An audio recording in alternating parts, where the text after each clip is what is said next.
selon moi, Belay City est plus fort que Arsenal. Ça se joue ici et ça se joue surtout entre les deux hommes, Pep Guardiola et Mikel Arteta. Il sera toujours son mentor. Pep Guardiola sera toujours son mentor et Pep Guardiola, à chaque fois, est-ce que Manchester City peut réellement prendre le championnat? C'est ce qu'on va découvrir dans cette vidéo, sama gars. Daleen sama chaîne YouTube pour ñi nga xamante ni ñu doog a ñëw pour ñi nga xamante ni yàgg ngeen fi voilà maa ngi leen di jaar wér vous êtes les meilleurs ñi nga xamante ni ñu ngi ñëw accueillir leen léegi ci famille bi lañ bokk. N'hésitez pas à vous abonner ngeen activer notification yi ngeen xamante ni vidéo bu ñu munti dugal da ngeen ci jot sans problème sans difficulté. Tey dañuy ñëw def benn analyse bi nga xamante ni dina dox entre Arsenal ak Manchester City ci course au titre bi parce que démb dafa am la xew. Démb dañoo doon jouer finale Carabao Cup Manchester City gagné 2-0 fi nga xamante ni mooy Wembley, domination totale. Arsenal n'a vu que du feu dans ce match. Par contre, la machine de Pep Guardiola, on l'a revu, domination totale, match abouti, rien à dire, avec des prestations individuelles yi nga xamante ni gëjoon nañ ko gis. Je pense à O'Reilly, Cherki, Khuzanov, Ake et j'en passe, tout le monde a été au rendez-vous. Et sama gars yi ñëw wax ci course au titre boobu noonu let's go. Sama gars suñ commencé par Arsenal en première ligue ren dañoo def 2 premiers matchs ñu gagné ko. Après ñu am défaite contre Liverpool seen 3e match mooy bii Szoboszlai bi sur coup franc, clin d'œil aux Reds, je vous salue. Mais après cela dañu rebondir, enchaîner plus de 18 matchs sans défaite, toute compétition confondue. Ba pare si moment boobu noonu en première ligue ils ont fait un sans faute, distancier seen yeneen mbokk yi seen homologue yi distancier leen bu baax a baax voilà. Et soo gisee moment boobu noonu on voyait un Arsenal prendre le championnat sans difficulté, on voyait personne les freiner, gisuñu woon kenn moo xam ne mënoon na téye Arsenal parce que City période boobu je vous dis c'était des matchs nuls de fou, des défaites incompréhensibles. City n'était pas au taquet en ce moment-là. Liverpool, les récents champions, autant pour moi nekkuñ ci woon yeneen ak yeneen équipe newuñ ci woon voilà, ce qui fait que eux ils étaient là, ils ne perdaient pas, di gagner, di avancer, prendre un peu de distance. Mais il y a quelques semaines ci ginnaaw dañoo commencé di ralentir parce que voilà gis nañ des matchs nuls incompréhensibles comme contre Wolverhampton, comme contre Nottingham Forest 1-0 bi nga xamante ni voilà dafa commencé woon di relancer Manchester City parce que moment boobu noonu City commencé nañ trouver seen cohésion bu ñu amoon di yéeg. Voilà, la défaite tamit contre Manchester United a précipité les choses. De ce fait, City a commencé à espérer. Si on parle de Manchester City, cette saison Manchester City commencement bi c'était incompréhensible, doo sax comprendre lu xew. Je comprenais pas ce qui arrivait à mon équipe. De ce fait, on va voir des défaites yi nga xamante ni kenn comprendre leen contre Tottenham moom moo ñu mën. Brighton période boobu noonu mu gagné 2-1 ci match boo xamante ni yaa njëkk a dugal. Aston Villa tamit gagné la ci terrain am. Newcastle gagné la.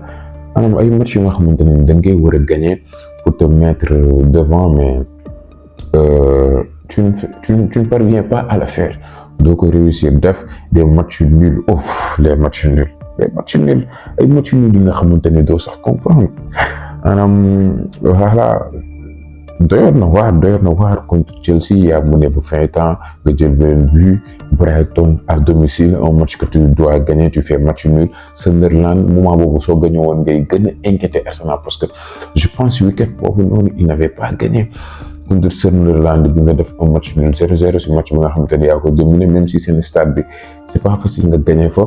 Donc c'est ce qui a retardé pour moi Manchester City au niveau des points, parce que pour moi il y a des matchs yi nga xamante ni des matchs yu mu waroon gagné la 2-2 bu mu def ak voilà Nottingham Forest. Ça, ce match tu dois le gagner à domicile. J'avais pas compris du tout. Voilà. Et pour moi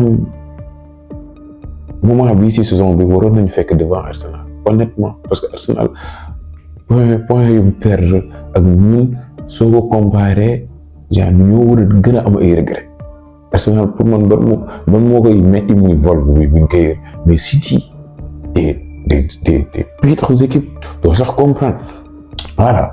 Alors sama gars yi on va analyser les deux équipes en première ligue et on va voir ce que cela donne.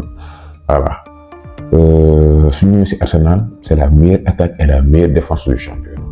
61 buts marqués, 22 buts encaissés. Pour soo ñëwee côté City à un moment donné ñoo ne woon meilleure attaque mais Arsenal leen devancé 60 buts. Arsenal benn but la ëppale Manchester City, par contre 28 buts encaissés. Et si je repense aux arrêts de Donnarumma, je me dis ouf, l'addition serait très salée si le gardien italien n'était pas là. On encaisse 28 buts de performance au bas. Voilà. Une différence, oui. Arsenal 39 la am, Manchester City 32. Dinaa taxaw tuuti ci différence parce que mën na doon lu crucial. Non, dinaa wax après kon ci différence parce que mën na doon lu crucial ci fin de saison bi. Gars nañ tam on va parler de l'historique des confrontations. Su ñëwee dans l'ensemble, Manchester City a gagné Arsenal 25 fois. 25 fois le Manchester City gagné Arsenal. Xam ngeen Arsenal ñaata yoon la gagné Manchester City? 13. Ouf. Je vais pas vous mentir. SAI, si bu may préparer vidéo bi laa ko découvrir et pour moi Arsenal moo nekkoon suñ kanam mais on est loolu bête noire.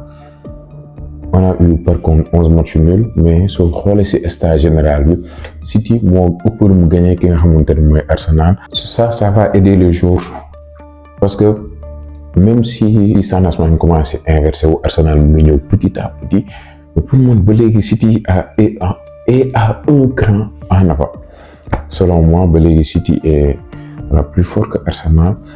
Ça se joue ici et ça se joue surtout entre les deux hommes, Pep Guardiola ak Mikel Arteta. Il sera toujours son mentor. Pep Guardiola sera toujours son mentor et Pep Guardiola à chaque fois da koy nax. À chaque fois di ngeen gis Arsenal affiché benn niveau bi nga xamante ni c'est en dessous de match yi nga xamante ni moom lay jouer su newul Manchester City. Bu fekkee Manchester City Arsenal du retrouver rouleau compresseur boobu noonu. Benn match laa ko gis muy daaw 4-0 je crois. xool wax na mo ci commentaire, je sais pas si c'est 4-0 ou 4-1 daaw suñu match bi. Je pense que c'était 4-1 si je dis pas de bêtises. 5-0 gars yi fàtte naa score bi wax leen ma ko en commentaire. Ba Luis Skelly di dugal match boobu laa gis Arsenal dominer Manchester City de la tête aux pieds. Et mis à part ça, j'ai pas vu d'autres performances yi nga xamante ni effrayé na. Ñu ñëwee ci match yu dese ku nekk. On commence par Arsenal en première ligue suñu retourné trêve. Après FA Cup bi dinañ affronter ki nga xamante ne muy Bournemouth. Après Bournemouth, Arsenal Manchester City le 19 avril. Faut noter cette date. Dinaa ci wax en fin de vidéo. Après ils vont jouer Newcastle, Fulham, West Ham qui joue le maintien, Burnley le maintien ak Crystal Palace dernière journée en déplacement. Loolu la Arsenal war a jouer. Techniquement soo xoolee si match yi leen dese tu peux dire il peut remporter tous les matchs et connaissant Arsenal tamit en fin de saison mën nañ def ay faux pas, on sait jamais. Voilà suñ demee si Manchester City voilà dinañ affronter Liverpool en sachant que Arsenal day jouer Ligue des Champions. City toog na dinañ affronter Liverpool mais loolu en FA Cup la suñu paree si moom. Chelsea en déplacement, match très précieux, match bi nga xamante ni là c'est la victoire ou c'est fini, adieu au titre. Je vous le dis, si City ne gagne pas contre Chelsea c'est fini, on peut arrêter d'espérer. Après loolu la ñuy am Arsenal dinaa ñëw si match bi comme ni ma leen ko waxee. Après Burnley en déplacement, Everton en déplacement. Par contre pour man calendrier City moo gën a métti. Après nga war a accueillir Brentford bi nga xamante ni ils sont pas déclassés, ils sont 8e xaw ma 7e. Après Bournemouth à déplacement, borom staff yu ndaw yi c'est très compliqué. Aston Villa dernière journée. Par contre dernière journée Aston Villa ça me rappelle quelque chose. kenn du leen wax remonté 3-2. mais sama gars su ñëwee si match bu war a am le 19 avril entre City man ak Arsenal. gars yi match bi ça sera électrique d'une façon. Celui qui perd ce match garde à ce qui se perd ce match parce que yërëm naa ça sera électrique. Il y aura beaucoup de tension, je vous l'annonce direct, il y aura beaucoup de tension. Match bi arbitre bi nga ko war a jox na nekk ku am ay nerf yu dëgër parce que la saison se joue là-bas. City tamit am na match en retard, j'ai oublié de vous le dire. Voilà. Suñ ko gagné techniquement suñ gagné match boobu noonu gars yi suñ gagné match boobu noonu on revient à 6 points parce que ça ñoom ñoo ñu rawee 9 points classement baa ngi nii. Voilà, léegi on revient à 6 points.